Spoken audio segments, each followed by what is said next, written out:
నమస్తే. ఎన్నో విషయాలు ఆధ్యాత్మికంగా ఇటు హెల్త్ పరంగా చాలా విషయాలు మాట్లాడుతూ ఉన్నాం మన ఛానల్ ద్వారా, మెగా 9 టీవీ ద్వారా. ఈరోజు భవిష్యత్తుకు సంబంధించి చాలా వరకు నిజాలు అయిన సందర్భాలు ఉన్నాయి. ఎన్నో విషయాలు ఇవి జరుగుతాయని నిక్కచ్చిగా చెప్పి, ముఖ్యంగా ఎలక్షన్స్ టైంలో నేను ప్రతి ఇంట్రోలో చెప్తూనే ఉన్నాను, ఎలక్షన్స్ టైంలో పర్టికులర్గా పలానా పర్సన్ ఇంత మెజారిటీతో గెలిచే అవకాశం ఉంది అని చెప్పిన సందర్భాలు ఉన్నాయి. పివి రెడ్డి సార్ ఇన్ని సంవత్సరాలుగా నేను జర్నీ చేస్తూ ఉన్నాను, చాలా వరకు 99% రిజల్ట్ కరెక్ట్గా ఉంది. భవిష్యత్తుకు సంబంధించి తన దివ్య దృష్టి ద్వారా ఎన్నో విషయాలు మనకి తెలియజెప్పే పివి రెడ్డి సార్ ఈరోజు ఒక ముఖ్యమైన విషయం చెప్పబోతున్నారు. మనందరికీ తెలుసు, నేను ఈ వీడియో చేసే టయానికి ఉగ్రవాదుల దాడి అనేది చాలా వరకు మనందరినీ బాధించింది. చిన్న చిన్న చాలా తక్కువ వయసులో ఉన్న మన సైనికులు కానివ్వండి, చాలామంది చిన్నపిల్లలు కానివ్వండి చనిపోవటం జరిగింది. ఇది దేనికి సంకేతం అనే విషయాలు మాట్లాడబోతున్నాను. అంతేకాకుండా ప్రకృతి వైపరీత్యాలు, అకాల వర్షాలు ఎందుకు జరుగుతున్నాయి, ఏం చెప్తుంది, దానివల్ల భవిష్యత్తు ఎలా ఉండబోతుందని మనకి ఏదైనా సంకేతాలు ఇస్తుందా, ఈ విషయాలన్నీ కూడా ఈ వీడియోలో మనం మాట్లాడబోతున్నాం. ప్రతి వీడియోని మొదటి నుంచి చివరి వరకు చూడండి. డౌట్స్ ఏమన్నా ఉంటే కామెంట్ బాక్స్లో తెలియచేయండి. లేదా పివి రెడ్డి సార్తో ఏ విషయాలు మాట్లాడాలి అని మీకు అనిపిస్తుంది అన్న విషయాలు కూడా కామెంట్ బాక్స్లో తెలియచేస్తే నెక్స్ట్ ఎపిసోడ్లో దానికి సంబంధించిన విషయాలు మాట్లాడే ప్రయత్నం చేస్తాను. నమస్కారం సార్. నమస్కారం మేడం. సార్, ముందుగా మనకి ఉగ్రవాదుల దాడి గత కొంతకాలంగా చాలా వరకు బాధించిన విషయం. ఈ మధ్యకాలంలో న్యూస్లో చూస్తే చాలామంది చనిపోయారు. చిన్న చిన్న ఏజ్లో కూడా చాలా తక్కువ వయసులో ఉన్నవాళ్ళు. ఒక న్యూస్ అయితే చాలా బాధ అనిపించింది, ఏప్రిల్లోనే మ్యారేజ్ అయింది, అదే టైంలో చనిపోవడం అనేది జరిగింది ఈ ఉగ్రవాదుల దాడిలో. ఇలాంటి వార్తలు విన్నప్పుడు చాలా బాధగా అనిపిస్తుంది. దేనికి సంకేతం అంటారు ఈ ఉగ్రవాదుల దాడి? భగవంతుని సంకేతమా లేకపోతే మానవ తప్పిదమా? దేనిని సూచిస్తుంది ఈ ఉగ్రవాదుల దాడి? మేడం, మంచి క్వశ్చన్ వేశారు. ప్రేక్షకులకు, మేధావులకు, పండితులకు, ముఖ్యంగా పంచాంగకర్తలకు నేను నమస్కరించి చెప్తున్నా మేడం. నేను మీకు కూడా పెట్టాను మేడం, ఒక 5 days కిందనే నేను ఉత్తర భారతదేశంలో అని నేను పెట్టాను మెన్షన్, పర్వత ప్రాంతాల్లో పెట్టాను విపత్తులు జరుగుతాయని. ఓకే, ఒక 5 days కింద మెసేజ్ వాట్సాప్లో స్క్రీన్ షాట్ కూడా పెట్టాను నైట్ మీకు. అవును. దయచేసి ఇప్పుడు నేను నా దివ్య దృష్టితో మాత్రమే చెప్తున్నాను. అంటే జరగబోయేది నేను గతంలో ఎన్నోసార్లు మీతో షేర్ చేసుకున్నాను అనేక ప్రోగ్రాంలలో. పొలిటికల్గా కావచ్చు, ప్రకృతి వైపరీత్యాల్లో కావచ్చు, ఎన్నో చాలా సమస్యలు భవిష్యవాణి మనము ప్రజలకు తెలియజేయడం జరిగింది గతంలో. ఇప్పుడు కూడా ఈ మొన్న ఉగ్రవాద చర్యలు కూడా నాకు 5 days ముందే నా దివ్య దృష్టిలో రావడం జరిగింది. నేను ఉత్తర భారతదేశంలో అని మెన్షన్ చేశాను. నేను ఉత్తర భారతదేశంలో మరి ప్రత్యేకించి ముఖ్య గమనికను పెట్టి పర్వత ప్రాంతాలను కూడా పెట్టాను. మీరు చూడండి, ఓకే, పర్వత ప్రాంతాల్లో కూడా పెట్టాను. అది వీలైతే దాన్ని మనం పోస్ట్ చేసే ప్రయత్నం చేద్దాం సార్. ఆ మెసేజ్ని కూడా తప్పకుండా స్క్రీన్ షాట్ నేను ముందు చెప్పినట్టుగా అందరికీ తెలుసడానికి మీరు అది కూడా స్క్రీన్ షాట్ పెట్టవచ్చు. ఓకే. సో నేను గతంలో కూడా భారతదేశంలో ప్రకృతి వైపరీత్యాలు, వాతావరణ పరిస్థితులు, వర్షాలు ఏ ప్రాంతంలో భారతదేశంలో ఎక్కడ పడతాయి అన్నది దిక్కులతో సహా గతంలో కూడా స్క్రీన్ షాట్ కూడా నేను పెట్టడం జరిగింది గతం. సో ఇప్పుడు జరిగే మానవ విపత్తులు అంటే ఇప్పుడు ఉగ్రవాద చర్యలు అంటే ఇది మీరు మంచి క్వశ్చన్ వేశారు. ఇది దైవ కల్పితమా మానవ కల్పితమా అని. పక్కా 100% ఇది నా దివ్య దృష్టితో చెప్తున్నా మేడం. అంటే ఈ సబ్జెక్ట్ తెలిసిన వాళ్ళకే అర్థమవుతుంది. ఒక రకంగా ఆలోచన చేస్తే చనిపోయిన వారి కుటుంబాలకు నిజంగా చెప్తున్నా, వాళ్ళకు భారతదేశమే రుణపడి ఉంటుందని నేను భావిస్తున్నా. భవిష్యత్తులో భారతదేశాన్ని కాపాడటానికి వాళ్ళు ప్రాణార్పణ చేసినాడా, మరి భగవంతుడు ఎందుకు తీసుకుపోయిందా అన్నది భగవంతుడికి తెలుసు. ఈ కార్యక్రమం మాత్రము జరిగే పరిస్థితుల్లో ఉగ్రవాద చర్యలు మానవుడు చేసినా కూడా నా దివ్య దృష్టిలో నేను 5 రోజుల ముందే నేను నా దివ్య దృష్టిలో చూశాను. ఇది దైవ సంకల్పం లేనిది ఏది కూడా జరగదు మేడం. దయచేసి అంటే మనము ఈ మరణించిన వారి కుటుంబాలు యాక్చువల్గా భారతదేశమే హిందూ ధర్మమే దుఃఖ సాగరంలో మునిగిపోయే అంత అది మనము ఈ నిజంగా చెప్పాలంటే ఇప్పుడు జీవంతో ఉన్న ప్రతి మానవుడు కూడా అది మర్చిపోరు అని సంఘటన. అది పాపం ఎంత అమాయకులు వాళ్ళు. ఒక తీర్థయాత్రలకు, ఒక టూరిజం ప్రోగ్రాంకు, వాళ్ళకు మ్యారేజ్ అయిన తర్వాత ఒక సంతోషకరమైన పరిస్థితుల్లో మరణం, అంత దూరం పోయి మరణం కోరి తెచ్చుకున్నారంటే అది మర్చిపోరాని సంఘటన మేడం. సో దయచేసి ఏంటంటే ఇది మానవ కల్పితమైనా కూడా భగవంతుని అనుగ్రహం లేనిది నడవదు మేడం. మానవుని ప్రయత్నానికి దైవానుగ్రహం ఉంటేనే అది సక్సెస్ అవుతుంది. మానవ ప్రయత్నానికి దైవానుగ్రహం లేకుంటే ఎన్ని ప్రయత్నాలు చేసినా విఫలమవుతుంది. ఇది 100% సత్యము. సో నేను ముందే నాకు ఇలాంటి ఎన్నో సంఘటనలు జరిగినాయి. అయితే యాక్చువల్గా ఏంటంటే గుడ్ న్యూస్ ఏంటంటే భవిష్యత్తులో భారతదేశము పటిష్టంగా బందోబస్తుగా ప్రపంచంలోనే నెంబర్ 1 స్థాయికి ఎదిగే ఇది ఒక దిక్సూచిగా, ఒక సిగ్నల్గా, ఒక బ్యాలెన్సింగ్ కొరకు జరిగిన సమస్య ఇది. ఇది జరిగిందంటే ఇప్పుడు మీరు చూడండి, ఇప్పుడు వాళ్ళు భారతదేశం ఫౌండేషన్ కొరకు చేసిరు. వాళ్ళు భారతదేశం నష్టం చేయడానికి వాళ్ళు అనుకుంటున్నాడు, వాళ్ళ పాత్ర అనుకుంటారు నష్టానికని. కానీ భగవంతుడు తప్పు చేసే వాళ్ళు నష్టం చేస్తున్నా అనుకుంటారు, కానీ ఎదుటి వాళ్ళు బలపడటానికి వాళ్ళు భావించరు. మీరు చూడండి, నేను గతంలో ఎలక్షన్స్ బిఫోర్ మోడీ గారి చేతికి విష్ణు చక్రం వచ్చింది. అతన్ని ఢీకొట్టడానికి ప్రపంచంలో ఉన్న మేధావులు కాదు, పొలిటికల్ లీడర్స్ ఏకమైన కూడా అతన్ని ఢీకొట్టలేరు. ఇది 100% సత్యము. మీరు చూడండి, ఇప్పుడు భారతదేశానికంటే ఎగ్జాంపుల్గా ఇప్పుడు పరిపాలనలో రూలింగ్లో ఉన్న బీజేపీ పార్టీకి ఏ రకంగా స్వపక్షంలో కానీ విపక్షంలో కానీ ఇతర దేశాలు కానీ ఏది చేసినా భారతదేశ ఫౌండేషన్ కొరకే చేసినట్టుగా నేను భావిస్తున్నా. మీరు చూడండి, ఒక్కొక్క హిందువుకు ₹1,00,00,000 ఇచ్చినా ఇంత పరివర్తన రాదు. వాళ్ళు హిందువుల ఐక్యత కొరకు జరిగిన సంఘటన ఇది. ఇప్పుడు హిందువుల మేల్కొల్పడానికి జరిగిన సంఘటన. భగవంతుని దృష్టిలో గతంలో ఎగ్జాంపుల్ చెప్తున్నా నేను, దయచేసి ఎవరు దీన్ని చెడుగా ఆలోచన చేయకండి. సో ఇప్పుడు యాక్చువల్గా మీరు చూడండి, నిత్య జీవితంలో భగవంతుని అద్భుత వాళ్ళు ఎట్లుంటాయంటే, నిత్య జీవితంలో ఒక దర్శక నిర్మాత వాళ్ళు సినిమా అయితే ఎట్లయితే తీస్తారో ఫస్ట్ సినిమాలో చూడండి మేడం, ఒక సినిమా ఏదైనా 2-3 అవర్స్ తీసిన సినిమాలో ప్రారంభంలో విలను అలసలు బాగా ఉంటాయి మేడం. వీళ్ళని ఇష్టం వచ్చినట్టు దౌర్జన్యం చేసుకుంటూ అంతం చేసుకుంటూ ఎన్నో జరుగుతా ఉంటాయి సినిమాలో. అదే కదా సార్, ప్రారంభం మొత్తం విలన్ పాత్ర ఉంటుంది. ఇప్పుడు భారతదేశంలో జరిగే సంఘటన కూడా గతంలో జరిగినంత విలన్ పాత్ర అయిపోయింది. ఇప్పుడు హీరో పాత్ర అస్సలు హీరో పాత్ర మోడీ పాత్ర, ఇప్పుడు రూలింగ్ ఉన్న పాత్ర. మీరు చూడండి, అప్పుడే నేను చెప్పాను, మోడీకి ఎలక్షన్ పీరియడ్లో చెప్పాను నేను, అతని నిజంగా చెప్పాలంటే స్వల్ప మెజార్టీతో లేకుంటే అత్యధిక మెజార్టీతో మనం అప్పుడు చెప్పాం. అతను విష్ణు చక్రం రావడం నేను 100% గెలుస్తానని చెప్పాను. ఓటమి అయితే 100% ఉండదు. యాక్చువల్గా ఏంటంటే ఇప్పుడు భారతదేశంలో బీజేపీ వటవృక్ష మొక్క. ఇప్పుడు అసలు అది వేర్లు అతి బలవంతంగా నాటుకపోతే వటవృక్షంగా పెరగబోతుంది. ఇక దానికి చరిత్రలో తిరుగులేని విజయాలు ఫౌండేషన్ కొరకు జరిగే పరిణామాలుగా నేను భావిస్తున్నా.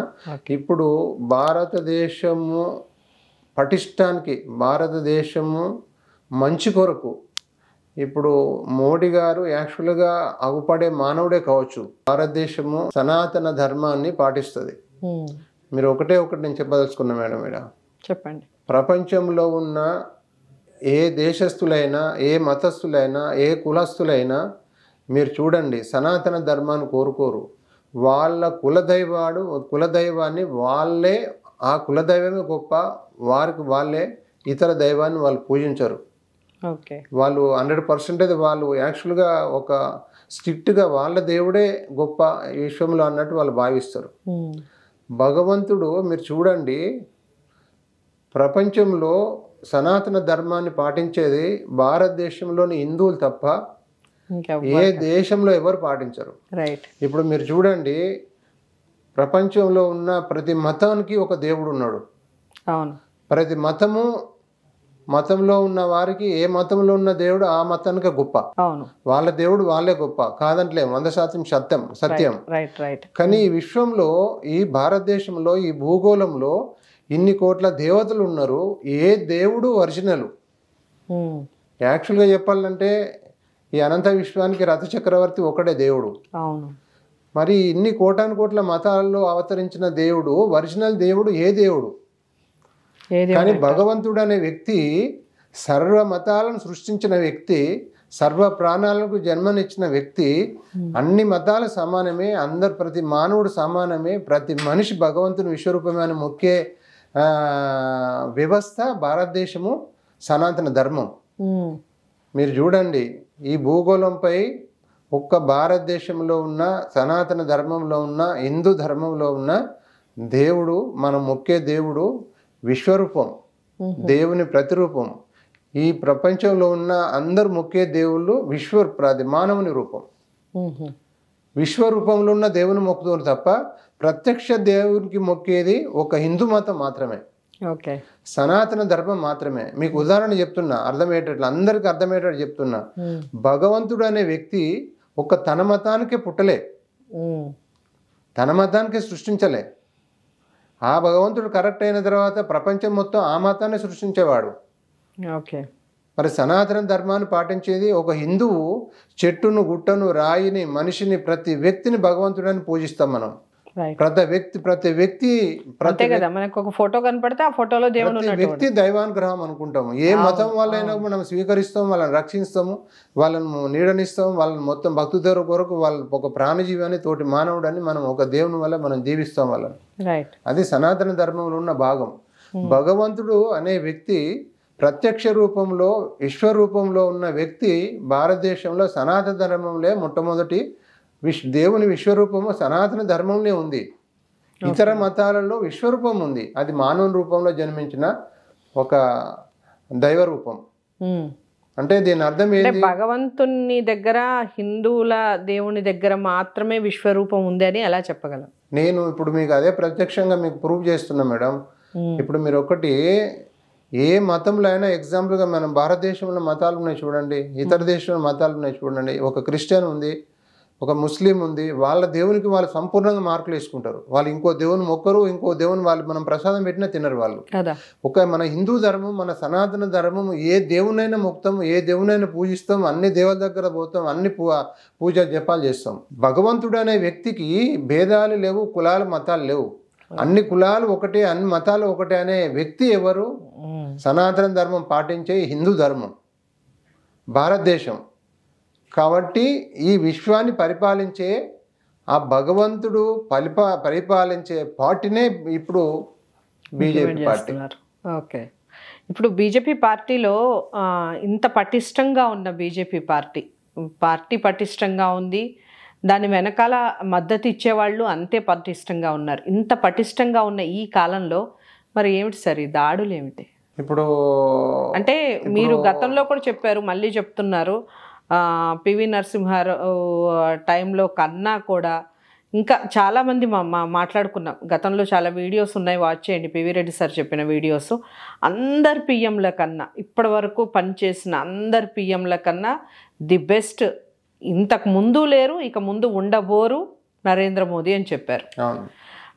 అలాంటి విష్ణుమూర్తి స్వయంగా అంత పవర్ ఉన్న వ్యక్తి ఉన్న అత్యంత గొప్ప స్థానంలో కూర్చున్నారు, ప్రధానమంత్రి స్థానంలో కూర్చున్నారు. అలాంటి పాలనలో ఎందుకు ఈ దాడులు జరుగుతున్నాయి? ఇప్పుడు మానవుని జన్మరహస్యాలలో పోతే, సృష్టి జన్మరహస్యాలు పోతే, మానవుని జన్మరహస్యము ఒక సినిమా జీవితంలో ఉన్న నట జీవితం లాంటిది మేడం.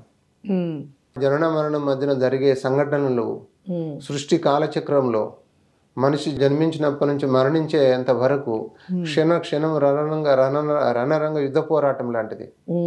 ఆ భాగంలో జరిగే పరిణామాలే ఈ రకరకాల పాత్రలు, రకరకాల పోరాటాలు, రకరకాల మతాలు, మతాల్లో ఈ నాది నీది ఐదన్నది మొత్తం నాది నీది ఎక్కడిది మేడం? అంత భగవంతుందే ఆలోచన చేస్తే.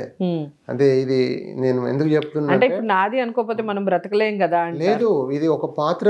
నాది అనుకుంటేనే మొత్తం మానవుడు తన పోయి తాను చదువుకుంటాడు. భగవంతుడు ఉన్నాడు అని అంటే అసలు ఇంటికి తాళం అవసరం లేదు. భగవంతుడు లేడు, ఇది నాది నాది కాలాన్ని అసలు పొరపాటును కూడా చూడలేదు. ఇప్పుడు మనం ఏంటంటే ఇది యాక్చువల్గా చెప్పాలంటే ఈ కలియుగము మీరు బాగా గుర్తుపెట్టుకోండి. నేను చెప్పబోయేది ఏంటంటే ఈ కలియుగము ఎండింగ్కి వచ్చింది. అంటే ఇప్పుడు ఎండింగ్కి వచ్చిందంటే ఒక చెడును అంతం చేయడానికి. ఈ చెడును అంతం చేసిన తర్వాత ఇప్పుడు చూడండి, మోడీ పాలననే ప్రపంచ దేశాలు భారతదేశం వైపు చూసే రోజులు వస్తాయి. ప్లస్ ఇప్పుడు మోడీ పాలననే, మోడీ రూలింగ్లనే, మోడీ జన్మరహస్యాలనే, ఇప్పుడు నేను చెప్పిన విష్ణుదేవుని విశ్వరూపమే మోడీ జన్మరహస్యం. విష్ణుదేవుని యాక్చువల్గా రథచక్రము, విష్ణు చక్రము మోడీ అరిచేతిలో ఉంది. మోడీ విశ్వరూపంలో ఉన్న వ్యక్తి మోడీ. ఇప్పుడు మనకు యాక్చువల్గా చెప్తున్నా పక్కా 100% చూడండి. మోడీకి భారతదేశానికి, మోడీ పరిపాలిస్తున్న భారతదేశానికి సంపూర్ణ దైవానుగ్రహం ఉన్న వ్యక్తి మోడీ. తనకు జరిగే సంఘటనలు చెడు కూడా మంచి కొరకే జరుగుతున్నాయని నేను భావిస్తున్నా. ఇది 100% బ్రహ్మసత్యం. చూడండి, భవిష్యత్తులో అద్భుతాలు జరుగుతాయి. చూడండి, ఇది పక్కా మోదీ లైఫ్ లో జరుగుతాయి అంటారా, ఓవరాల్ గా జరుగుతాయి అంటారా? ఓవరాల్ గా భారతదేశంలో జరిగే ఇప్పుడు ప్రతిపక్షం కానీ ఇతర దేశాలు కానీ ఏది చేసినా కూడా భారతదేశం ఫౌండేషన్ కొరకే మంచి కొరకే జరుగుతాయి.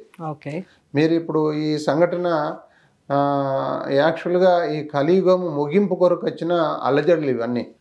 ఇప్పుడు ఇంకా ఈ 5 సంవత్సరాలు కావచ్చు, మళ్ళీ 5 సంవత్సరాల్లో ప్రత్యక్షంగా ఆ శ్రీమన్నారాయణుడు, ఆ విష్ణుమూర్తి పరిపాలన చూడబోతున్నాం భవిష్యత్తులో.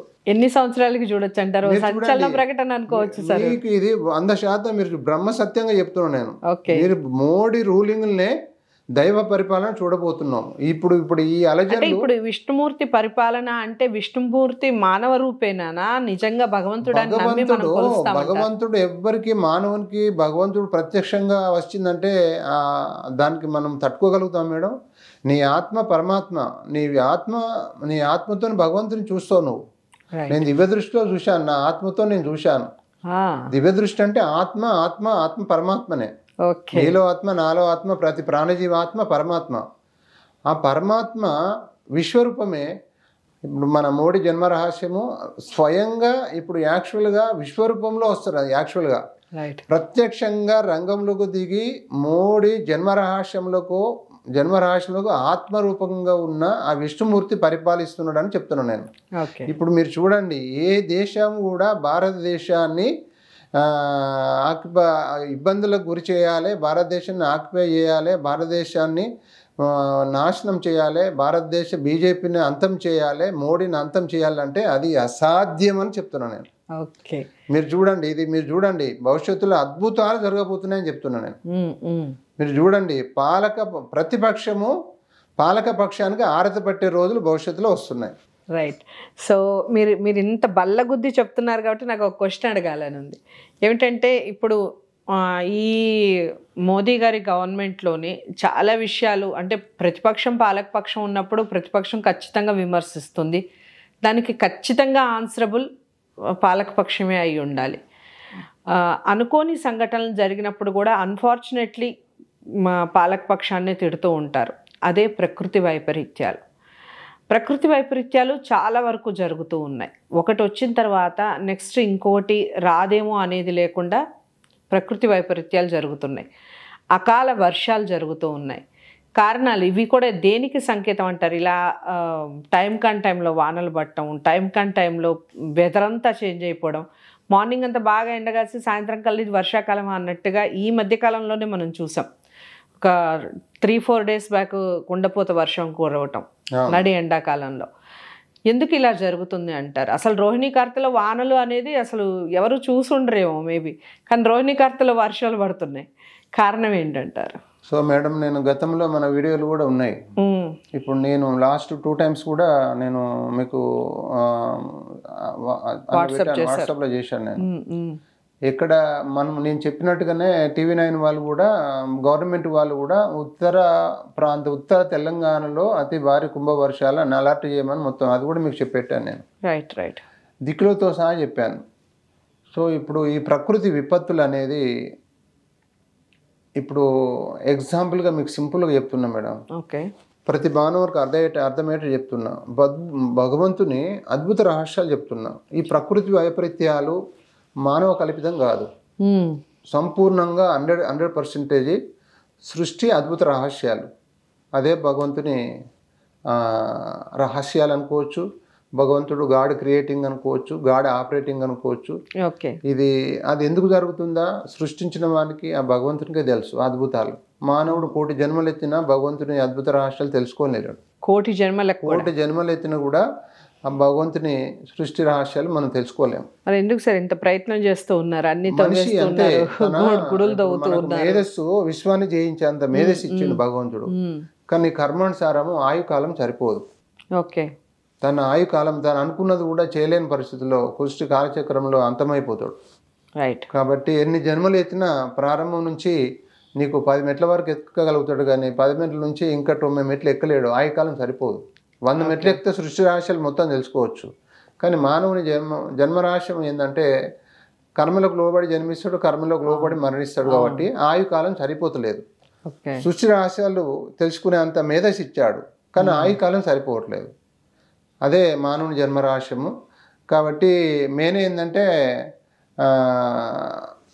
ఈ ప్రకృతి వైపరీత్యాలు అనేది మానవ కల్పితం కాదు, సంపూర్ణంగా దైవానుగ్రహం మేడం.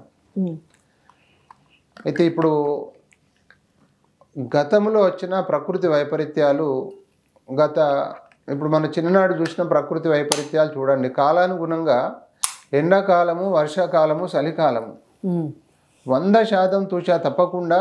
అప్పుడు ఏ అక్షర జ్ఞానం లేని రైతు ఈ పరిస్థితిలో ఇట్లా ఉంటుందని ఇప్పుడు సైంటిస్ట్ చెప్పలేని అద్భుత సృష్టి రహస్యాలు ఒక మామూలు రైతు చెప్పేవాడు. త్రూఅవుట్ ఇయర్ భవిష్యత్ అని చెప్పేవాడు. ఎండాకాలం పరిస్థితులు ఇట్లుంటాయి, వర్షాకాలం ఇట్లా ఉంటుంది, చలికాలం ఇట్లా ఉంటుందని 100 మార్కులు పడతాయి. కానీ అప్పటికిప్పటికీ అప్పుడు ఏ అక్షర జ్ఞానం లేని వ్యక్తి తన సంవత్సరం మొత్తం భవిష్యత్ అని చెప్పేవాడు వాతావరణ పరిస్థితులు. కానీ ఇప్పుడు సంపూర్ణంగా ఒక సైంటిస్ట్ కూడా 100% ఇప్పుడు జరిగే పరిస్థితులు చెప్పిన తారుమారయ్యే పరిస్థితులు ఉన్నాయి. కారణం ఏంటంటే ఈ శూన్యంలో జరిగే పరిణామాలు, ఈ భూగోళంపై సృష్టి తాను ఎట్లా నిర్మించుకుంది భూగోళాన్ని. ఈ శూన్యంలో బ్యాలెన్స్ తప్పకుండా, లయ తప్పకుండా శూన్యంలో భూగోళం తిరుగుతుంది. మానవుడు తన స్వార్థం కొరకు మీరు చూడండి భూగోళానికి కన్నాలు వేస్తున్నారు. భూమికి భారం కాకుండా కూడా ఇప్పుడు మీరు చూడండి మేడం, ఉదాహరణ చెప్తాను నేను. మనము 100 కిలోలు మోస్తాం. నువ్వు బ్యాలెన్సింగ్ ఇటో 50 కిలోలు ఇటో 50 కిలోలు పెట్టు, బ్యాలెన్స్ తప్పకుండా ముందు పోతాం. కానీ ఇదే 50 కిలోలు తీసి ఒక దిక్కు 100 కిలోలు పెట్టండి, ఒక పక్క కొంగిపోతారు. అంటే మనిషి బ్యాలెన్స్ తప్పుతాడు కదా ఆడ. అంటే మనిషికి 100 కిలోలు సేమ్ ఇటున్న అటున్న 100 కిలోలు అయినా కూడా తన గమ్యంలో బ్యాలెన్స్ తప్పకుండా లయ తప్పే ప్రమాదం ఉందన్నట్టు.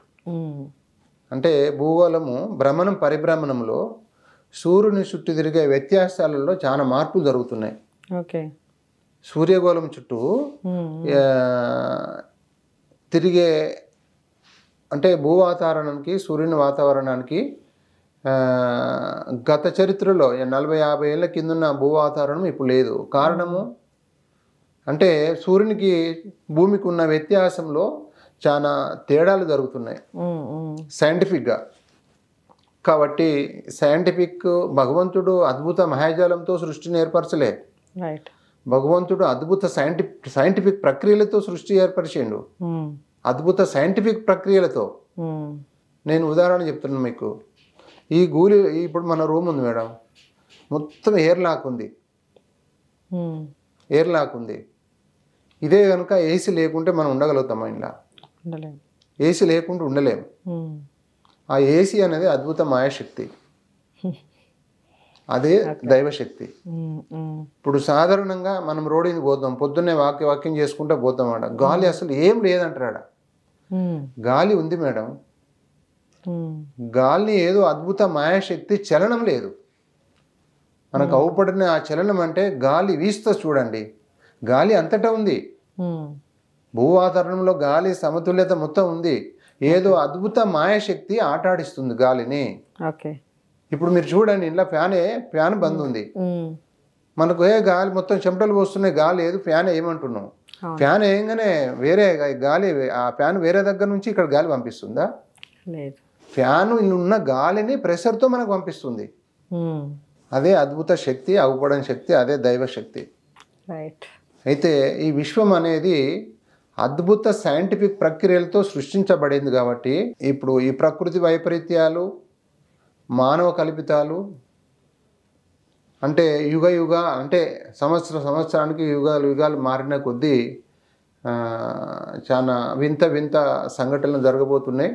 ప్లస్ రాబో రోజుల్లో గత 50-100 సంవత్సరాల కింద ఉన్న వాతావరణ భూ పరిస్థితులు ఇప్పుడు లేవు. ఇప్పుడు మన చిన్ననాటి పరిస్థితులు ఇప్పుడు లేవు. ఇప్పుడున్న పరిస్థితులు భవిష్యత్తులో కూడా ఉండకపోవచ్చు. అయితే నేను ఎందుకు అంటున్నా అంటే, మానవుని గొయ్యి మానవుడే తవ్వుకుంటుండు. ఈ గొయ్యలు తవ్వుతూ ఉన్నారు కాబట్టి ప్రకృతి ఇలా తయారు. ఇప్పుడు మీరు చూడండి, ఈ భూకంపాలకు కారణం ఏంటి? ఇప్పుడు బొగ్గుబాయి ఉన్నది మేడం. ఇప్పుడు మొత్తం ఎక్కడ ఉన్నాయి? ప్రకృతి రహితంగా, ప్రకృతి పరంగా భగవంతుని సృష్టి బ్యాలెన్స్ తప్పకుండా భూగోళాన్ని సృష్టించిండు. ఇప్పుడు చూడండి, పెట్రోల్ కొరకు ఎన్ని మొత్తం తవ్వుతున్న బొగ్గులో కొన్ని ఎన్ని తవ్వుతున్నారు. ఇప్పుడు హైదరాబాద్ సిటీ ఇంత డెవలప్ అవడానికి ఎక్కడి నుంచో భూభారాన్ని తీసుకొచ్చి ఒక కాడ పెట్టారు కదా. ఇంత భూభారాన్ని ఎక్కడి నుంచో తీసుకొచ్చారు కదా. అంటే భూమికి భారం కాకుండా కూడా భూ పరిభ్రమణంలో ప్రకంపనలు వస్తాయి, అవే భూకంపాలు. భూమికి భారం కాదు, భూభ్రమణంలో అది బ్యాలెన్స్ తప్పకుండా కూడా లయ తప్పకుండా చేసుకున్న ప్రక్రియలే భూకంపాలు. అది సరి చేసుకుంటుంది. ఆ పలకలు మొత్తం నిర్మాణం అది యాక్చువల్గా మానవుడు ఇట్లా చేస్తాడనే భూమి పొరలుగా వచ్చేసింది. ఆ పొరలు ఢీకొనడం వల్ల భూ అంతర్భాగంలో అణు విస్ఫోటక కేంద్రాలు ఉంటాయి. అది దాన్ని బట్టి మన భూకంప తీవ్రత వస్తుంది. అది పైకి ఉప్పొంగవచ్చు, లోపల కుంగిపోవచ్చు. అదే సముద్రం వస్తే సునామీ అంటాం. మామూలు భూమి పైన వస్తే భూకంపం అంటాం. అది భూపరితలపై ఉన్న నీరు మొత్తం ఉప్పొంగి మొత్తం భూమిని ఆక్యుపై చేస్తుంది. అట్లా అంటే ప్రకృతి వైపరీత్యాలు అనేది ఈ దైవానుగ్రహం లేనిది ప్రతి ఏ వైపరీత్యం, మానవ కల్పితం కానీ ప్రకృతి వైపరీత్యం కానీ ఏది కూడా ఆ శివానుగ్రహం లేని సీమ గుట్టదు అని నాటి పెద్ద మనిషి ఎట్లా అనామకుడు, ఏ అక్షర జ్ఞానం లేని చెప్పిన వ్యక్తి, ఆ వ్యక్తి చెప్పింది నేటికి సత్యమని బ్రహ్మసత్యంగా నేను చెప్తున్నా మేడం. భగవంతుని అనుగ్రహం లేనిది ఇప్పుడు మానవ జన్మ సినిమా జీవితం లాంటిది. సినిమా అంతా నట జీవితంగానే, రియల్ కాదు కదా మేడం. మానవుని జీవితం కూడా అటువంటిదే. మరి ఉగ్రవాదులు ఒక మానవుని ఎందుకు చంపుతున్నారు? వాళ్ళ పాత్ర వాళ్ళు నటించారు. వాళ్ళు తూచా తప్పకుండా వాళ్ళ పాత్ర విధి నిర్వహణ చేసినాడు. అంటే చెడును భగవంతుడు చెప్పినా కూడా చేయొద్దు, మానవుని ధర్మం.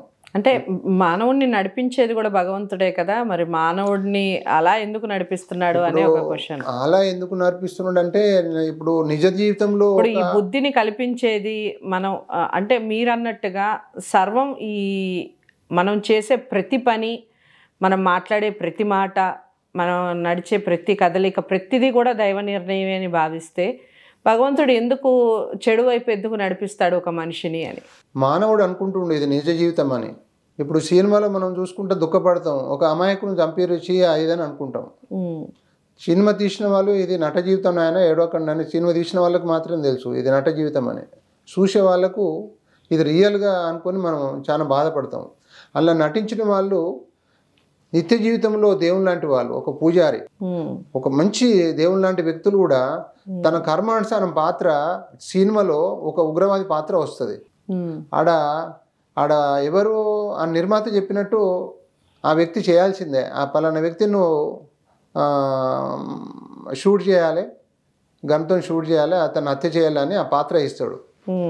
మరి ఆ పాత్ర ఆయన చెప్పినట్టుగా పాత్ర అంటే ఒక నటన, అది అంతే. అది చంపకున్నా కూడా చంపినట్టుగా క్రియేట్ చేస్తారు ఆడ. మరి ఎంత పాపం దుర్మార్గుడని ఆ సినిమా దృష్టిలో ఆ వ్యక్తిని అనుకుంటారు. కానీ నిజ జీవితంలోకి వచ్చేటాలకు ఆయన చాలా దేవుడు లాంటి వ్యక్తి. ఆ 2.5 అవర్స్లో ఒక మంచి వ్యక్తి తన కర్మానుసారం ఆ పాత్ర తూచా తప్పకుండా పాటించక తప్పదు. అలా నేను ఎందుకు చెప్పబోతున్నా అంటే, జన్మించిన ప్రతి ప్రాణజీవి, ప్రతి మానవుడు కూడా భగవంతుని విశ్వరూపమే. ఈ చెడులు మంచులు ఎందుకు జరుగుతున్నాయంటే కర్మానుసారము తమ తమ పాత్రలకు తూచా తప్పకుండా పాటించి తీరాల్సిందే. మానవుని జీవితం భగవంతుని దృష్టిలో సినిమా నాటకం లాంటిది కాబట్టి భగవంతుడు ఆడిస్తున్న నాటకం ఇది. చెడు మంచి చెడు అంతా భగవంతుని ఇది సృష్టించింది అని నేను భావిస్తున్నా. ఇది ఎవరి పాత్ర వాళ్ళు నిర్వర్తిస్తుండ్రు, చేస్తుండ్రు. ఇది సృష్టి అద్భుత రహస్యాలకు పోతే ఏది తప్పు కాదు. సార్, మీరు చాలా చక్కటి వివరణ ఇచ్చారు. అయితే నేను మిమ్మల్ని మీరు కలిసినప్పుడు ఒక క్వశ్చన్ అడుగుదాం అనుకున్నాను. బ్రహ్మంగారి లెక్కల ప్రకారంగా, బ్రహ్మంగారి సూత్రాల్లో చాలా వరకు పుట్టే పిల్లలు ఎంత చిన్నగా పుడతారంటే శనగ చెట్లకి లిచ్చన్లు వేసి ఎక్కుతారు, అంత చిన్న పిల్లలు పుట్టడం, తెల్లకాకులు వస్తాయి, అప్పుడే లోకముగింపు జరుగుతుంది అని ఇలా చాలా విషయాలు రాశారు. అవి చాలా వరకు నిజాలు అవుతున్నాయని, బ్రహ్మంగారి చరిత్ర చాలా వరకు నిజాలు అవుతున్నాయని, కరోనా పీరియడ్లో కూడా ఇలాంటి రోగం వస్తుంది ఒకటి, కని విని ఎరగని జననసింపు ప్రపంచవ్యాప్తంగా విశ్వవ్యాప్తంగా జరుగుతుంది అని బ్రహ్మంగారు చెప్పారు అని. మరి పివి రెడ్డి సార్, ఈ లోక ముగింపు ఎప్పుడు జరుగుతుంది అని పివి రెడ్డి సార్ దివ్య దృష్టి చెప్తుంది. కొంతమంది 2000 సంవత్సరం అన్నారు. 2000 సంవత్సరం అయిపోయి కూడా ఇప్పటికీ 25 సంవత్సరాలు గడిచిపోతున్నాయి ఇంచుమించుగా. కాలం నడుస్తూ ఉంది. మా జననసింపు అనేది పుట్టిన ప్రతి మనిషి గిట్టక తప్పడు, అది అందరికీ తెలిసిన విషయమే. మరి అసలు నిజంగా ఈ లోక ముగింపు అనేది అసలు ఉంటుందా? ఉంటే ఎప్పుడు ఉండొచ్చు మీ దివ్య దృష్టి ప్రకారంగా? సో చాలా థ్యాంక్స్ మేడం. ఇప్పుడు ప్రేక్షకులు నేను చెప్పబోయేది ఏంటంటే, చాలా మంచి క్వశ్చన్ వేశారు. నా దివ్య దృష్టికి సరిపోయే మంచి సబ్జెక్టు. ప్రేక్షకులకు, పండితులకు, మేధావులకు దయచేసి నాకు కేవలం నేను చెప్పబోయే సబ్జెక్టు నా దివ్య దృష్టితో మాత్రం చెప్తున్నానని నేను భావిస్తున్నా. ఎవరు తప్పుపట్టద్దని కూడా నేను కోరుచున్నాను. ఇప్పుడు మీరు బ్రహ్మంగారు చెప్పారని అన్నారు ఇంతకుముందు. బ్రహ్మంగారు జరగబోయే చరిత్ర ఇదని. ఆ బ్రహ్మంగారు చెప్పిన దానికన్నా ఈ పివి రెడ్డి 2-3 బుక్కులు రాసిన నేను. భవిష్యత్తు 2012లో యుగాంతం అవుతుందని నాట్రోడమస్ మొత్తం అప్పుడు రాసిండు. నాట్రోడమస్ చెప్పిండు 2012లో అంతం అయిపోతుందని. నేను అప్పుడు ఒక బుక్ రిలీజ్ చేయడం జరిగింది. అన్ని టీవీ వార్తా ప్రసారాల్లో, శాటిలైట్ సినిమాల్లో క్యూ కట్టి నేను మొత్తం పోయాను. సైంటిస్ట్లో డిబేట్ చేశాను బాగా. మీరు బ్రహ్మంగారు చెప్పినా చెప్పలేదా, నేను బ్రహ్మంగారిని తప్పు పట్టట్లేదు. నేను చెప్పిన సృష్టి అద్భుత రహస్యాల్లో మొట్టమొదటి మానవుడు ఎలా జన్మించిండు, చిట్ట చివరి మానవుడు ఎలా అంతమైపోతాడన్న కాన్సెప్ట్తో నేను బుక్ రాయడం జరిగింది. ప్లస్ మొట్టమొదటి మానవుడు ఇంతవరకు ఎలా జన్మించిండన్నది కూడా ఇంతవరకు ఎవరి ద్వారా నేను అది చూడలే. నేను 100% సైంటిఫిక్ ఆధారాలతో మొట్టమొదటి మానవుడు ఎలా జన్మించాడన్నది కూడా నేను చెప్పగలుగుతాను. ఈ విశ్వంలో మొట్టమొదటి మానవుడు ఎలా జన్మించిండు, వాళ్ళ తల్లిదండ్రులు ఎవరు, ఈ భూలోకంలో కోటాను కోట్ల భూభాగాలు ఉన్నాయి, కోటాను కోట్ల దేశాలు ఉన్నాయి. ఒక్కొక్క దేశానికి ఒక్కొక్క రకంగా ఇన్ని దేవతలు ఎలా అవతరించిండ్రు, మనకు అప్పుడే మనం పూజించే దేవతలు ఎవరు, అసలు ఈ విశ్వంలో మనకు పూజించే దేవతలు ఈ భూగోళానికైనా ఈ విశ్వానికి అంతటిగా, ఈ విశ్వం అంతటి చేతిలో ఈ విశ్వానికి ఇప్పుడు మతానికి ఒక దేవుడు ఉన్నాడు, దేశానికి ఒక దేవుడు ఉన్నాడు. ప్రపంచంలో ఎన్నో 193 దేశాలు ఉన్నాయి. మరి ఈ అన్ని దేశాల్లో మరి ఒక్కొక్క మతానికి ఒక్కొక్క దేవుడు ఉన్నాడు. ఏ దేవుడు గొప్ప, ఏ దేవుడు చిన్న, ఏ దేవుడు అసలు ఒరిజినల్, ఇవన్నీ కూడా క్లుప్తంగా తప్పకుండా సైంటిఫిక్ ఆధారాలతో నేను చెప్పగలుగుతాను. ఈ అనంత విశ్వంలో కొన్ని అద్భుత రహస్యాలు చెప్తాను. మీరు క్వశ్చన్ వేసారు కాబట్టి. ఇప్పుడు నేను మొట్టమొదటి మానవుడు ఎలా జన్మించిండు, అసలు ఈ భూగ్రహాలు ఎలా సృష్టించబడినాయి అన్నది కూడా నేను చెప్పాను. ఈ భూగ్రహాలు సైంటిస్టులతో కూడా నేను డిబేట్ చేసిన. అసలు ఈ భూగ్రహం ఎలా సృష్టించబడింది విశ్వంలో, అది చాలా చాలా పెద్ద సబ్జెక్ట్ మేడం. ప్లస్ ఈ భూగ్రహంపై మొట్టమొదటి మానవుడు ఎలా జన్మించిండు, ప్లస్ చిట్ట చివరి మానవుడు ఎలా అంతమైపోతాడు. అయితే ఒకటి మీకు కొన్ని సూటిగా కొన్ని షార్ట్ కట్లో నేను చెప్తున్నాను మేడం. ఈ అనంత విశ్వంలో సృష్టించబడింది ప్రతిది కూడా అంతమవుతుంది. ఓకే. ఈ అనంత విశ్వంలో విన్నారా మేడం, సృష్టించబడింది ప్రతిది కూడా అంతమవుతుంది. దానికి అంతము ఇప్పుడు ఎగ్జాంపుల్గా ఈ భూగోళం కూడా సృష్టించబడిందే. మానవుని ఆయుకాలము ఎగ్జాంపుల్గా 100 సంవత్సరాలు. నువ్వు సంపూర్ణ ఆరోగ్యంతో జీవించిన కూడా 100 ఏళ్ళు 120 ఏళ్ళ తర్వాత మరణించవలసిందే. అంటే మన మానవుని నిర్మాణం అట్లా సృష్టించబడింది భగవంతుని చేత. అది తూచా తప్పకుండా నువ్వు ఎన్ని ప్రయోగాలు చేయి, 1 కోటి మంది డాక్టర్లు అడ్డం వచ్చినా కూడా అది అది గ్రాడ్యువల్గా అది అంతమైపోతుంది. అంటే ఇప్పుడు ఇక్కడ ఒక చిన్న విషయం సార్, ఈ మధ్య కాలంలో చావుని కూడా జయించే మెడిసిన్ కనిపెడతారు అని ఒక వార్త. అది ఊహాజనితమే మేడం. ఊహాజనితము. వ్యాధులు రచన వ్యాధులను అరికట్టే శక్తి మానవునికి ఉంది. ఇప్పుడు మీరు చూడండి, ప్రతి సృష్టికి విరుగుడు ఉంటేనే అది సృష్టించబడుతుంది. అది క్యాన్సర్ కావచ్చు, టీబీ కావచ్చు, ఎయిడ్స్ కావచ్చు, ఎగ్జాంపుల్గా ఈ కోవిడ్ కావచ్చు, ఇంకా రకరకాల ఏ వైరస్ అయినా కూడా ఈ అదే మానవునికి అగ్నిపరీక్ష. మానవుడు చేసే ప్రయత్నమే. మానవుడు జన్మించినప్పుడు మరణించిన వరకు ఇవంతా మొత్తం ప్రయోగాలు ఏంటిది? అదే అగ్నిపరీక్ష. ఏ ప్రయోగం లేకుంటే ఏం చేసి బతుకుతాడు? టైంపాస్ ఎట్లయితే చెప్పండి? ఏదో ఒక కష్టం చేయాలి, తన కాలచక్రము ముగింపైన తర్వాత బస్సు దిగిపోయినట్టు వెళ్ళిపోవాలి, మరణించాలి. అదే కదా మానవుని జన్మరాశం. అదే కదా, జన్మించినప్పటి నుంచి మరణించేంత వరకు తన కర్మలో ఉన్న భాగాన్ని జయించాల్సిందే. అయితే నేనేమంటున్నానంటే, మనం జీవిస్తున్న మన భూగోళం కూడా ఈ భగవంతుని చేతిలో సృష్టించబడిందే ఒక మానవుని వలె. ఒక మానవునికి ఆయుకాలం ఫ్రమ్ టు ఫ్రమ్ ఎట్లయితే పెట్టిండో, ఈ భూగోళం కూడా ఫ్రమ్ టు ఫ్రమ్ ఒక పీరియడ్ ఉంది. ఈ భూగోళం కూడా అంతమైపోతుంది ఇప్పుడు. అయితే నేను అది కూడా ఇది మనము కొన్ని చెప్పాలంటే చాలా టైం పడుతుంది మేడం. ఈ విశ్వంలో సృష్టించబడింది భగవంతునితో సృష్టించబడింది ప్రతిది కూడా అంతము చేయబడుతుంది, అంతం అవుతుంది అన్నట్టు. ఇప్పుడు ఒక ట్యాబ్లెట్ ఎవరైతే సృష్టించిండ్రో ఆ ట్యాబ్లెట్ దేనికి పనిచేస్తుంది? Date of manufacture, date of expiry date plus అందులో ఇంగ్రీడియంట్స్, అది దేనికి పనిచేస్తుంది అన్నది కూడా అందులో ఉంటుంది. ఎప్పుడు ముద్రించి, ఎప్పుడు తయారైంది, ఎప్పుడు ఎక్స్పైరీ డేట్ అవుతుంది, ఆ టాబ్లెట్ ఎందుకు రిలీజ్ చేయబడింది, దేనికి పనిచేస్తుంది అంటే దాని కర్మలు. అయితే మ్యానుఫ్యాక్చర్ డేట్, ఎక్స్పైరీ డేటు. అలానే ఈ విశ్వంలో సృష్టించబడింది ప్రతిది కూడా మ్యానుఫ్యాక్చర్ డేట్, ఎక్స్పైరీ డేటు ఆ భగవంతుని రథచక్రంలో సృష్టి అద్భుత రాశుల్లో నిర్మించబడింది. అది తప్పనిసరి అంతమయ్యేది, తప్పనిసరి నిర్ణయించింది. ఆ సమయం వచ్చిన తర్వాత అంతమైపోతుంది. అయితే ఈ భూగోళం కూడా ఎట్లా అంతమవుతుంది అన్నది కూడా నేను నా బుక్లో రాయడం జరిగింది. బ్రహ్మం గారు అప్పుడు రాయొచ్చు. ఇప్పుడు ఈ భూగోళం అంతానికి ముందు ప్రకృతి విపత్తులు మానవుడు ఎప్పుడు చూడని, ఇప్పుడు మీరు అన్నారు రకరకాల గతంలో చూడని విపత్తులు జరుగుతున్నాయని. అయితే ఇప్పుడు భారీ వర్షాలకు ముందు కుంభవర్షాలు ఏ సిగ్నల్ లేకుండా పడవు. అలానే ఈ యుగాంతానికి ముందు కొన్ని విపత్తులు, ఎనలేని విపత్తులు జరుగుతాయి. ఆ విపత్తులు అంటే ఒక్కొక్క విపత్తు ఒక్కొక్క దిక్సూచి ఉంటుంది మానవునికి, ప్రాణజీవికి. హెచ్చరిక లేనిది ఏది కూడా, ప్రతి దానికి హెచ్చరిక ఉంటుంది.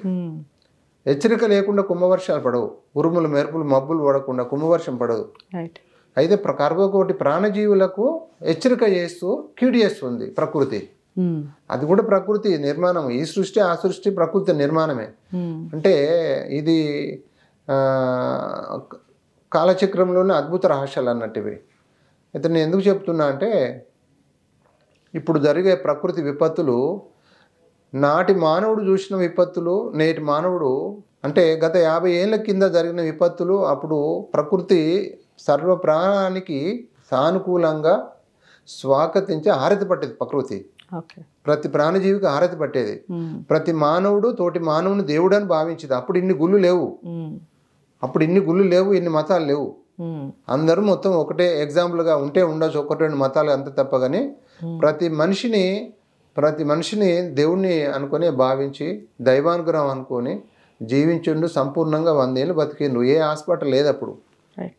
కారణం ఏంటంటే దినదినము, సంవత్సరము, యుగము, సంవత్సరానికి ఇది అంతమయ్యే సమయం దగ్గరకు వస్తుంది. కాబట్టి ఈ ప్రకృతి ఎనలేని హెచ్చరికలతో అంతానికి దారితీస్తుంది అన్నట్టు. రేపు భవిష్యత్తులో మీరు చూడండి, మనలో ఉన్న మనిషి సంపూర్ణంగా, నీకు ఎగ్జాంపుల్గా ఒక జన్మించిన వ్యక్తి తన కర్మానుసారము సంపూర్ణ ఆయుకాలము నిండిన తర్వాత తన దేహాన్ని రక్షించిన దేహమే తను శిక్షించి అంతం చేస్తుంది బాడీ. ఈ 100 సంవత్సరాల వ్యక్తి ఆరోగ్యంగా జీవించిండు. 100 సంవత్సరాలు జీవించడానికి తన దేహంలో ఉన్న నానా రకాల ఆర్గాన్స్, ఇమ్యూనిటీకి, auto immuno disorders, immunity defence mechanism అంటాం కదా, ఇమ్యూనిటీ శక్తి ఏదైతే రక్షించిందో బాడీని, ఒక ఆయుకాలం తర్వాత కాలక్రమేణా రక్షించిన వ్యవస్థనే ఆ దేహాన్ని శిక్షించి తినేస్తుంది మొత్తం. అదే మరణం. ఇది ఈ అద్భుత రహస్యం భగవంతుడు మానవునికి జన్మతా పెట్టిండు. అది నువ్వు కోటి జన్మలెత్తు కోటి మంది డాక్టర్లు వచ్చినా కూడా మానవుని ఆయుకాలను పెంచలేడు. కారణం ఏంటంటే రక్షించిన వ్యవస్థనే బ్యాలెన్స్ తప్పితే అంతమైపోతుంది. సమ్ ఏజ్ తర్వాత మనలో వ్యవస్థ బ్యాలెన్స్ తప్పుతుంది, మనిషి అంతమైపోతాడు. ఇది సృష్టి అద్భుత రహస్యం. ఇది భూగోళం కూడా ఇప్పుడు మనకు నిజంగా చెప్పాలంటే ఒక 40-50 సంవత్సరాల్లో కూడా పెద్ద చెప్పలేం. ఇంకో 100 సంవత్సరాలు కూడా ఉంటుందా ఉండలేదు చెప్పలేము. ఇప్పుడు నాకున్న దివ్యదృష్టి ప్రకారంగా మొత్తం అంతమయ్యే సమయం దగ్గర పడ్డది భూగోళానికి. మొత్తం బ్లాస్ట్ అయిపోతుంది, శూన్యం మొత్తం ఎక్కడ శూన్యం మొత్తం అవుపడకుండా వెళ్ళిపోతుంది, మొత్తం బ్లాస్ట్ అయిపోతుంది. ఇంకా 30-40 సంవత్సరాలు అంటే అతి 100 నేను గతంలో 2002లోనే 50-100 సంవత్సరాలు రాశాను బుక్లో. ఇప్పుడు అంతానికి ముందు జరిగే ప్రకృతి వైపరీత్యాలు చాలా విచిత్రంగా అయిన సంఘటనలు జరుగుతాయి మేడం. ఈ ప్రకృతి విపత్తులు ఉన్నాయి కదా, ఇప్పుడు మీరు చూడండి, సముద్రంలో భూకంపాలు వచ్చి కొన్ని కిలోమీటర్ల ఎత్తు మేర భూభాగాన్ని మొత్తం ఆక్యుపై చేస్తుంది. కోళ్ళను గమ్మినట్టు మొత్తం భూభాగాలు 10 అంతస్తులు ఉండు, నువ్వు ఎన్ని ఉండి మొత్తం మానవ భూభాగం మొత్తం రెండిపోతుంది. మనం ఇప్పుడు ఇంచుమించు కొద్ది సంవత్సరాలు జరిగిన, ఇప్పుడు నేనే రాసిన నా దివ్య దృష్టిలో వచ్చిందంటే అది పక్క మన ముందు జరుగుతుంది. అది ఇప్పుడు ఎగ్జాంపుల్గా 33% భూభాగము సముద్ర భాగంలో రెండబోతుంది. అది ఇప్పుడు కొద్ది పీరియడ్లో మీరు చూడండి అతి భయంకరమైన పరిస్థితులు వస్తాయి భూగోళంపై. అది ఎవరు రక్షించలేరు కూడా, దైవ నిర్ణయం అది. దాన్ని ఎవరు తప్పించుకోలేరు, మానవుడు కూడా రక్షించలేడు. నువ్వు ఎన్ని బోట్లు పెట్టుకో, ఏం చేసుకో, సృష్టి కాలచక్రంలో కర్మానుసారం అంతమైపోవాల్సిందే. 33% దేశాలు ఈ ప్రళయంలో అంతమైపోతాయి. అట్లా రాను మొత్తం భూగోళం బ్లాస్ట్ అయిపోతుంది, శూన్యంలో కలిసిపోతుంది భవిష్యత్తులో. ఇది అంటే నా దివ్య దృష్టిలో జరిగిన ఎన్నో పరిణామాలు కాబట్టి నేను చెప్తున్నా. దయచేసి దీన్ని సైంటిఫిక్గా కూడా నేను సైంటిస్టులతో కూడా డిబేట్కి రెడీ. సైంటిస్టులతో కూడా ఈ భూగోళం ఎలా సృష్టించబడింది, భూగోళంపై ఎత్తైన కొండలు గుట్టలు ఎలా సృష్టించబడినాయి, మొట్టమొదటి మానవుడు ఎప్పుడు జన్మించిండు, చిట్ట చిరగా మానవుడు ఎట్లా అంతమైపోతున్నది కూడా నా దివ్య దృష్టి చూసిన సైంటిఫిక్ ఆధారాలతో సహా నేను డిబేట్ చేయగలుగుతాను. ఓకే, సో దీనికి సంబంధించి మళ్ళీ మాట్లాడే ప్రయత్నం చేద్దాం సార్ తప్పకుండా. మీరు అన్నట్టుగా అసలు ఎవరు మొదటి మానవుడు ఎవరు, మానవుడికి తల్లిదండ్రులు ఎవరు, మరి ముందు మానవుడే పుడితే మరి తల్లిదండ్రులు లేకుండా మానవుడు ఎక్కడి నుంచి వచ్చాడు, చెట్టు ముందా విత్తనం ముందని మనం గతంలో కూడా మాట్లాడుకొని ఉన్నాము. చాలామంది ఆ టాపిక్ మాట్లాడుతూ ఉంటారు, గుడ్డు ముందా పిల్ల ముందా, చెట్టు ముందా విత్తనం ముందా, ఏది ముందు అనే దాని గురించి. అసలు ఎవరు సృష్టికి మూలం ఎక్కడ మొదలైంది, ఎవరు మొదలు పెట్టారు, ఈ విషయాలన్నీ నెక్స్ట్ ఎపిసోడ్లో తెలుసుకునే ప్రయత్నం చేద్దాం. తప్పకుండా ఈ వీడియోస్ని లైక్ చేసి షేర్ చేయండి, ఛానల్ని సబ్స్క్రైబ్ చేసుకోండి. నమస్తే.